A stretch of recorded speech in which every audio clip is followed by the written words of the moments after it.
ஆயுத பூஜை விற்பனை களைகட்ட தொடங்கிய நிலையில் சென்னை கோயம்பேட்டில் இருந்து நமது செய்தியாளர் பாஸ்கர பாண்டியன் வழங்கிய தகவல்களை பார்க்கலாம்.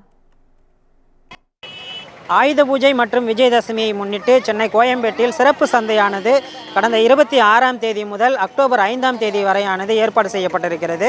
இந்த சந்தையை பொறுத்தவரை பொரி, பொட்டுக்கடலை, அவல் ஆகியவை தானிய கிடங்குகளுக்கு அருகில் இருக்கக்கூடிய இடத்திலும், அதே போல காய்கறி மார்க்கெட்டிற்கு எதிர்ப்புறம் தென்னங்கீற்று, அதே போல கரும்பு மற்றும் வாழைக்கட்டை ஆகியவையும் விற்பனை செய்யப்பட்டு வருகிறது.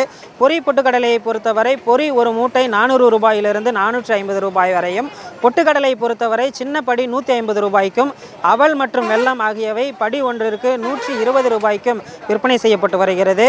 இவை அனைத்தும் அடங்கிய பொரி, பொட்டுக்கடலை, அவல், வெல்லம் ஆகிய அடங்கிய ஒரு பாக்கெட்டுகளானது 30 ரூபாயிலிருந்து 100 ரூபாய் வரை என விற்பனை செய்யப்பட்டு வருகிறது.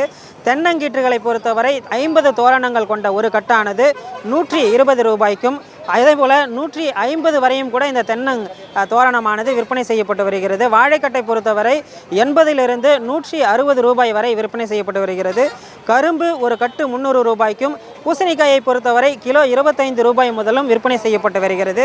இந்த சிறப்பு சந்தையில் நேற்று நள்ளிரவு முதலே சென்னையில் பல்வேறு பகுதிகளில் பெய்த கனமழையின் காரணமாக பல்வேறு சேறு சகதியாக இருப்பதால் பொதுமக்களினுடைய வருகையானது சற்று குறைவாகவே இருக்கிறது. வியாபாரிகளினுடைய வருகை மட்டும்தான் தற்போது வரை இருப்பதாகவும், வியாபாரம் மந்த நிலையில் இருப்பதாகவும் இங்கே இருக்கக்கூடிய வியாபாரிகளானது வருத்தம் தெரிவித்திருக்கிறார்கள். ஏற்கனவே அதிக அளவிலான முதலீடு போட்டு இந்த கடைகளை நிறுவியிருப்பதன் காரணமாக வியாபாரமின்மையால் போதிய வருவாய் பற்றாக்குறை ஏற்பட்டிருப்பதாகவும் வியாபாரிகள் கவலை தெரிவித்திருக்கிறார்கள். குமுதம் செய்திகளுக்காக ஒளிப்பதிவாளர் பாஸ்கருடன் செய்தியாளர் பாஸ்கர் பாண்டியன்.